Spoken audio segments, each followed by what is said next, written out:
Welcome to another spot interview of NeverEndingPanel.com. We're here at Comic-Con 2010 San Diego, and we are here with John Grace. I am the science fiction and fantasy product manager at Brilliance Audio. At Brilliance Audio, which is the #1 producer of science fiction audio in the world. Is that that's pretty much? I don't think anybody else is competing with you in that space. Is that correct, John? There's a few people competing, but this year we're going to do almost 150 titles. Next year we're targeting 200 titles. No one else is publishing as many titles as us. On the revenue front, we may be in the lead, we may not be. Harry Potter, if you call them fantasy, which I think you should, pushes Random House probably quite close to us, but we're definitely doing more books and probably more interesting books than other people. Full disclosure, Brilliance Audio did a CD of our book, The Unincorporated War, so full disclosure. Which you can get at brillianceaudio.com. But the reason we're interested in interviewing you was because so many of our audience listen to books on CD, and we thought this would be a really unique opportunity for them to hear what goes into it. So I guess the very basic question is, what is your job? How do you describe what it is that you do? Well, my wife had to explain my job to our 4-year-old yesterday. It was his birthday. What did you tell him? And he wanted to know what, he knows that I go to work, and he knows that I have a job and I'm on a trip right now, but he wanted to know what I actually do at work. So my wife had to explain it to him that I have to deal with robots and ghosts and read books at work. How cool and is so that? he now thinks I have the coolest job in the world, but I oftentimes explain myself as an editor to most other people in publishing, but I look at myself, it's a lot more fun, but really I've taken the title of product manager because editors typically acquire the books and work with the content, and I do more than that. I work on developing new sales channels, I work on pricing, I work on packaging. Are you the one who chooses the books? Yes, I absolutely choose the books. How do you choose He's the one who books? chooses the books. That is the art of what we do. So essentially there's two things that happen. One is we go to the bane of all of publishing, which is called Bookscan, and we look at sales numbers, and we look at what a previous audiobook sold or what a previous book sold. I have a pretty good feel, and have done a lot of work on what's the relationship between hardcover and trade paper and its market sales to audio. Audio is very much a niche market. You're going to sell 20, 30 times more hardcovers than audiobooks. Wow, and the hardcover is an expensive piece of property too. It is, but so I'm always looking at some of that kind of data-driven focus because I've actually got a master's degree in finance, which is very untypical for someone in publishing. So we've got kind of the quantitative side, which is really kind of showing numbers, what are the sales, and then we've got the qualitative side where, quite frankly, I publish books that I like to read. That's the hard part because sometimes you question yourself whether or not you are in fact publishing just what you like, or are other people going to like it. Now I get validation. We've got 3 books on the Hugo novel reissues this year. The Nebula Award winner, also we've been winning a lot of awards. Right, Wind Up Girl, right? Yeah, for Wind Up Girl, and so. So in other words, what you're saying is that you picked books this year from your own personal liking that actually ended up being nominated for Hugos.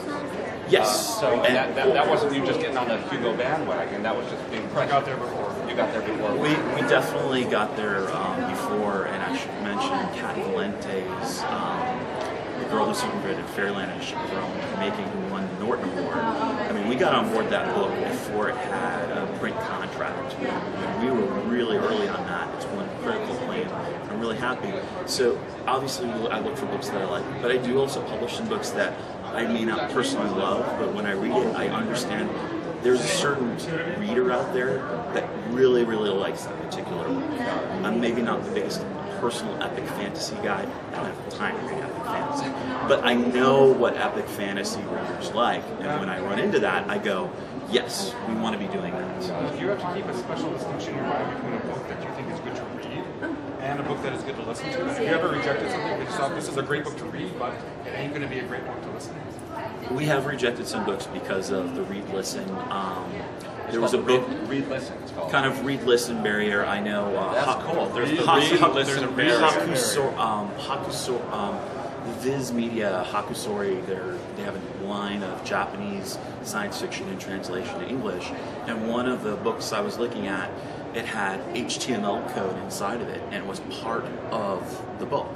And HTML code just doesn't necessarily translate to audio very well. Scan it Sometimes, with the eye and move on, but you can't read it out. well, explaining what a bold tag is, when it's part of the story, it can become hard to put that into the audio. Also, sometimes there might be a map that's just absolutely critical to the plot. And also, if people create their own languages and go too far, we have to say no.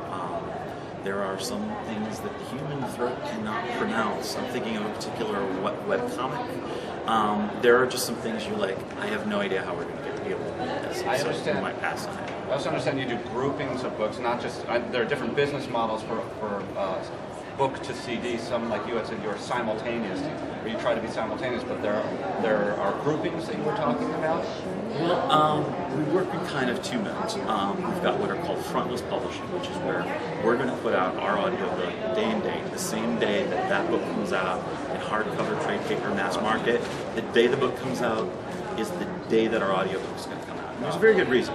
Audiobook sales and book sales go hand in hand, and books sell the most when they first come out. So audiobooks sell the most when they first come out. So that is something that drives our business, and that first release is a perishable commodity that we always have to work on. So a lot of our time and energy goes into that. And you can piggyback off of all the promotion that the publisher themselves Right, are and doing. we do our own promotion as well. The other side of it is what we call backlist publishing, and we will put out books that it's been in print. It's been in print for a while, and there we have total flexibility as to when we put it out.